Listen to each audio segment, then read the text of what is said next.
Jai Hind and welcome to Dev Talks. This is Aadi on the news that matters. I was doing updates on various different topics in a single video, and I realized that YouTube was not able to process the heading of that video and it was not getting placed rightly. So, what I'm going to do is I'm going to break down my updates into particular segments. For example, this one is going to be on Pakistan. It is important that I'm able to actually put across these little stories and these little news updates across to you so that we can actually figure out what's happening in Pakistan and various other countries and various other regions that I'm focusing on to. My next video will be about the Ukraine war, of course, an update. A lot has happened in that region. But for the moment, let's get into Pakistan. Pakistan recently put out a news saying that the deal with the IMF is done and they would be receiving about $2 or $3 billion as per the installment and as per the deal what the Pakistanis have signed with the IMF. Actually, what the deal is, and this is something that the IMF has come out and said, is that there are new targets that have been set up for Pakistan. Pakistan has been told to actually achieve certain segments and a certain amount of tax collection, a certain amount of increase in the fuel prices and all, as you can see, which is happening in Pakistan. Once that is done, there would be two more reviews of their situation, post which the bailout shall be given.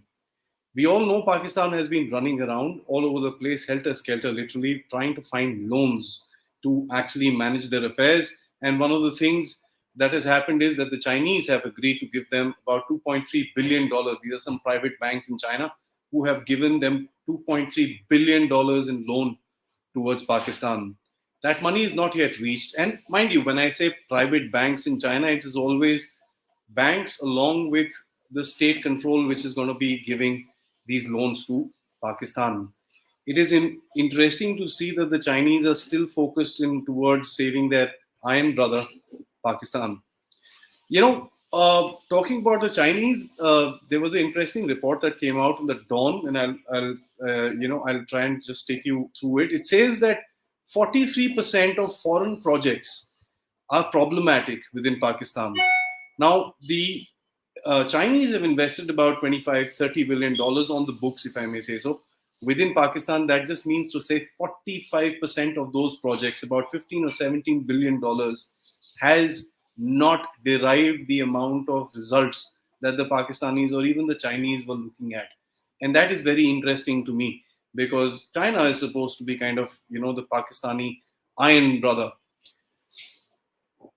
One of the things that happened last week is with the BRICS summit, which recently took place. The BRICS summit was followed up by a high-level dialogue on global development. This was led by China.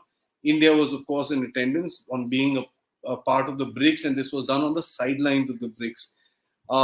Various different countries were invited to this, and these were all growing economies, developing countries, and so on and so forth. One thing that was noticed that the iron brother of Pakistan was not there. And if you actually follow the news media within Pakistan, they're quite upset about it because, how didn't they inform us, or they not call us because we are as high as the mountains and deeper than the oceans and so on and so forth. Well, what happened was that the Pakistanis have actually put out a statement saying that one country has put out an objection on their participation in this high-level dialogue of global development. We all know who that country is, and I'd be quite happy to say it is India. How far this particular thing has happened and what are the ramifications on all this? One thing very interesting to realize that if Pakistan has been put across on the side by a request from India, that just tells you how the Chinese are thinking today. With regards what Chinese are up to, there is a video that I'm working on with General Shankar. It will be coming up with this probably in the next 1 or 2 days. It'll be released online for you all to see. The economic problems in Pakistan don't seem to be stopping because as per a news update today, it says that the current account deficit has increased from $0.6 billion in April to $1.4 billion in May 2022, witnessing an increase of about 131%. And that's huge in terms of its deficit. And this is just in 1 month. The Chinese have been quite concerned about safety and security of their assets, their nationals, and their various investments within Pakistan. We know A total of about 10 or 15 Chinese have actually perished within various different attacks within Pakistan. I think 10 of them were attacked during in the Dasu Dam project, and then I think another attack took place recently in Lahore, wherein another 3 or 4 Chinese passed away. The Chinese have actually said that the Chinese companies, the Chinese private military companies, now the Chinese have about 500 private military companies within China. About 20 of them kind of work abroad. They've requested Pakistan to allow their private military companies to work within Pakistan to ensure that the safety and security of their assets are maintained. Pakistan twice now has refused for that request.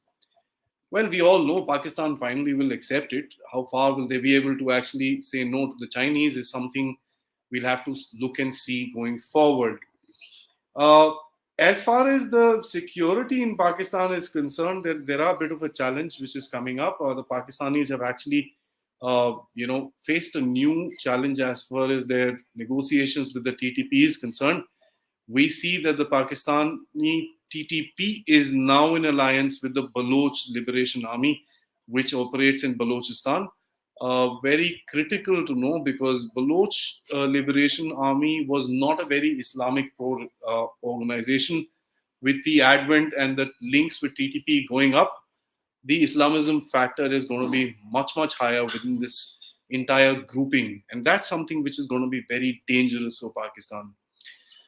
I've also made a video which I will be releasing in a couple of days, which will talk about the whole Pakistani prospect of leasing out Gilgit-Baltistan to the Chinese. And this news was actually picked up by an Arabic TV channel who put it out and who basically suggested that the Pakistanis were thinking on these lines.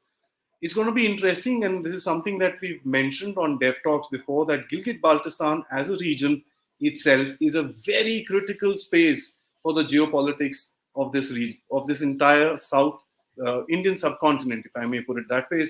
Afghanistan, Pakistan, India, of course, China, all connect to this particular region. An interesting news that came out of China, Pakistan, wherein the ex-ISI chief, General Shuja Pasha, and there was a video floating around, and I would not want to take the opportunity at this moment to verify that video, but I'm just going to read out as to what he said. He said that the game of Kaun Banega Karodpati, when it comes to becoming a general in the Pakistani army, and that is very interesting when you actually look at all the DHA projects and so on and so forth that the Pakistani army has acquired, if I may say so, within that country. Interestingly, the Pakistanis, of course, as we all know, and I've covered in my previous video, is that they have come out of the FATF grey list. There were certain individuals that the Pakistanis needed to take control of. One of them was Sajid Mir, who till now was dead, but suddenly has been pulled out from the land of the dead and has been sentenced to 15 years in prison. The interesting thing about these sentences is that India used to actually mention these things in international forums, trying to get a little hold over Pakistan and its actions and to put some pressure onto Pakistan. With these kind of arrests actually happening within that place, it will now make it a little more difficult for India to actually put across the same kind of pressure with regards these terrorists roaming around freely within Pakistan. It's an interesting game that the Pakistanis are playing, and I must say that they're playing it well. Pakistan has always been able to kind of play its games pretty well against India till now, but I think the tables have turned to a large extent. As far as internally is concerned, General Musharraf, who's been pretty sick and is in Dubai at this moment, we heard news of General Kamit Javed Bajwa, who had gone to meet him with a team of army doctors to kind of figure out if he needs to be brought back into Pakistan. Will it be possible for these doctors to kind of keep him stable? And that is interesting considering that the General Musharraf, has a death penalty on his head. UAE has also expressed certain interest in actually, giving some loans to Pakistan by acquiring, and let me put it that way, it's not a free lunch as the Pakistanis are used to.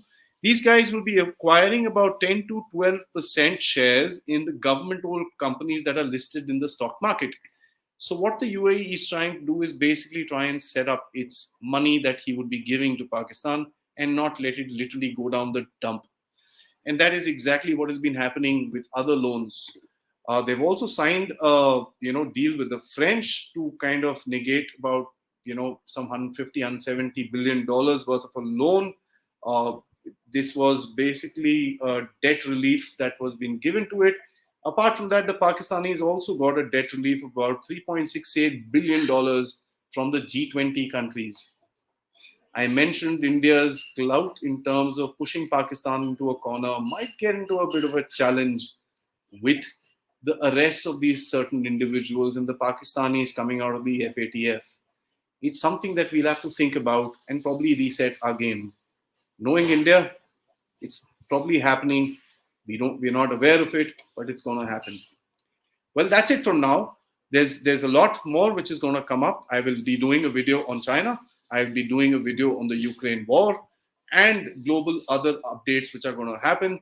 And of course, let me not miss, last but not the least, I'll be doing a video on latest updates which have happened within Indian geopolitics. Till then, request you all to subscribe to my channel, share my videos with your friends, and be sure to say thanks or become a member of this channel by clicking the join button. Till next time for another video, another update on news that matters that you don't see on TV. Jai Hind.